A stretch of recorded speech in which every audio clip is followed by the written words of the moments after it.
Sir, isang karangalan na muling binuksan ng Philippine National Police at syempre sa pag-aproba din ng NAPOLCOM itong 2025 recruitment quota. Sir, ano bang pinagkaiba ngayon ng mga nagpunta sa BMI na mga police applicants ngayon kumpara nung nakarang taon, sir? Kumpara sa nagdaan, ngayon, makikita mo lang maliit ang quota natin sa attrition, tapos maraming aplikante. Frustrating dahil nakikita natin dito sa BMI pa lang, meron nang bumabagsak, no? Kasi hindi pinaghandaan. Mga BMI nila lagpasan. Tinaas na nga natin yan ng 26.5 pero hindi pa rin nila kaya.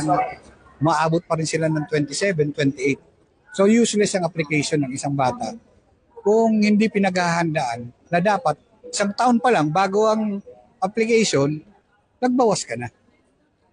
So sir, yung po bang mag-fail dito sa BMI dito, katulad po ngayon, kabubukas lang po ngayon yung regular quota na 2,000, pwede ba sila mag-apply sa regular quota, sir?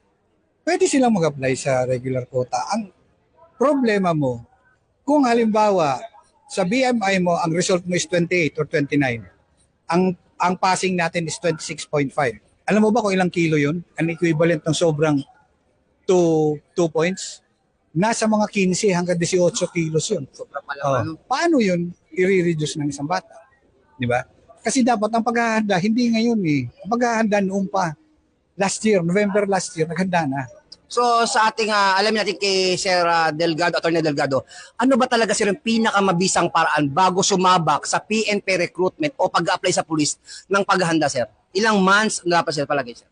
Parati nating ini-insist yan. 1 year. Minimum yan. Kasi dito, kanina, may in-interview na naman ako. Pangatlo na niya, bumabagsak pa rin siya sa agility. Same, takbo.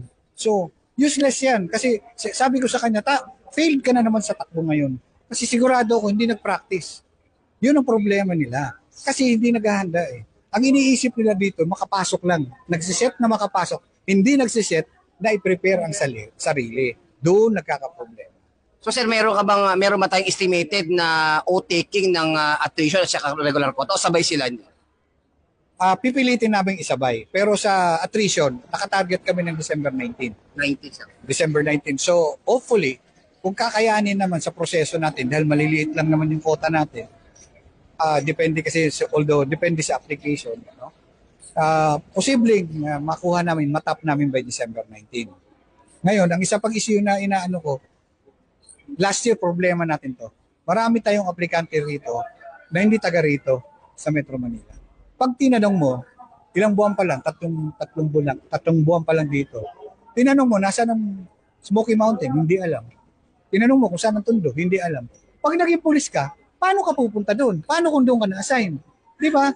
Paano mo hahabulin ng isang magnanakaw na hindi mo alam yung mga daan? Yun dapat ang iniisip ng mga bata. Sa ating age waiver naman at saka height waiver, sir, baka meron kang karagdagang impormasyon dahil katulad ngayon, sir, saan ba ginagamit talaga at paano ginagamit ang age waiver at height waiver, sir? Basic, height waiver, pag may tribo ka. Okay. Pag may tribo ka, doon ka mag-uumpisa. Doon ka mag-apply. Pag nakuha mo yon, pupunta ka sa NAPOLCOM office, magpapa-issue ka ng certificate of height waiver. Huwag pumunta dito na ang dala mo lang certificate of recognition ng tribo mo. Kasi hindi yan ang dokumento na kailangan natin. Now, pangalawa, age waiver.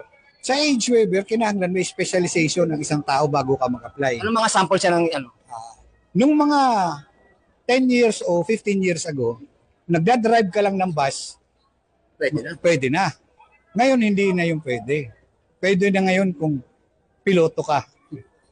Pag sinabing black belter, okay yan. Pero kung ako magtatanong, ang sasabihin ko, Olympian ka ba?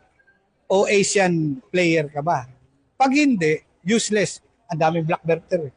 Kahit dito sa kapulisan na natin, hindi na tayo kailangan kumuha pa ng black belter lang.